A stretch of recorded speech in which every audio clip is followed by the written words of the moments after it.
જોઈને બોલું છું બહુ અદ્ભુત વાત છે અને મને ગમી.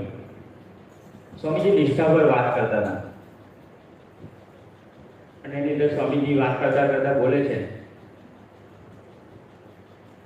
આજે ભલે આપણાથી વર્તાય કે ન વર્તાય પણ અંદરથી દ્રઢ ઠરાવ કરજો કે મારે પ્રભુના ગમતામાં વર્તવું છે. એવી સુરુચિ હોય તો પણ કાળ, કર્મ અને માયા તમારા દર્શન કરીને જતા રહે. બસ સ્વામીજીને પ્રાર્થના કરવાની છે, ખરેખર અમારાથી વર્તાય કે ના વર્તાય આટલી સુરુચિ રાખશું તો એ સ્વામીજી એવું બોલ્યા કે કાળ, કર્મ અને માયા તમારા દર્શન કરીને જતા રહે. ખરેખર આપણે અંતરથી ભજન કરવું છે અને નિષ્ઠા શિબિર ચાલે છે.